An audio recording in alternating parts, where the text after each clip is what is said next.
అన్న కామెంట్ చూశారు కదా, అన్నను చూస్తుంటే నాకు జాలి పడాలో బాధపడాలో నాకు ఇంకా అర్థం కావట్లేదు. అన్న చెప్తుంది ఏంటంటే లాస్ట్ 5 ఇయర్స్లో వాళ్ళు ఏం చెయ్యలేదు కాబట్టి ఈ 5 ఇయర్స్లో మేము కూడా ఏం చెయ్యం అని చెప్పినట్టుంది ఆ కామెంట్.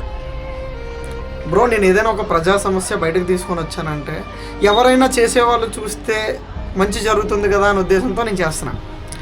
నీ గవర్నమెంట్ నేనేం పాయింట్అవుట్ చేయట్లేదు. ఇక్కడ ప్రాబ్లం ఏంటంటే నీ గవర్నమెంట్ అంటే నువ్వు ఫీల్ అయిపోతావు, నా గవర్నమెంట్ అంటే నేను ఫీల్ అయిపోతాను. మనం ఫీల్ అయిపోవడంలోనే అయిపోతుంది. ప్రజా సమస్యలు క్లియర్ చేయడంలో మన దృష్టి లేదు, తిట్టుకోవడంలోనే ఉంది. నేను నిన్ను అనడం, నువ్వు నన్ను అనడం, మనమే ఫీల్ అయిపోతున్నాం. రాజకీయ నాయకులు ఏం ఫీల్ గారు, ఈ మధ్యలో ఉంటే మనమే కొట్టుకు చచ్చిపోతున్నాం. మధ్యలో బట్టలు చించేసుకుంటున్నాం. ఇంతకుముందు కూడా చెప్పాను నేను. ఎందుకు బ్రో అసలు అంటే లాస్ట్ 5 ఇయర్స్ గవర్నమెంట్ ఏం చేయలేదు కాబట్టి ఇప్పుడున్న గవర్నమెంట్ కూడా ఏం చేయదు అని చెప్తున్నారు, అంతే కదా మీరు? సరే, ఓకే, అక్కడ వరకే ఉండిపోయింది మీది. అందుకే మనల్ని చూస్తే అందరూ నవ్వుతూ ఉంటారు. చాలా ఓకే, ఇంకెక్కువ మాట్లాడితే ఎక్కువ అనిపిస్తుంది.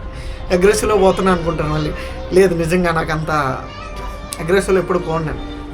నేను తిడతా, ఆవేశంలో తిడతా కెమెరా ముందు, కానీ అది అగ్రెసివ్గా పోయినట్టు కాదు. నేను ఎంతో ఆలోచించి మాట్లాడతాను కొన్ని విషయాలు అయితే. సరేలే, ఆన్సర్ వచ్చింది అనుకుంటా కదా. నమస్తే.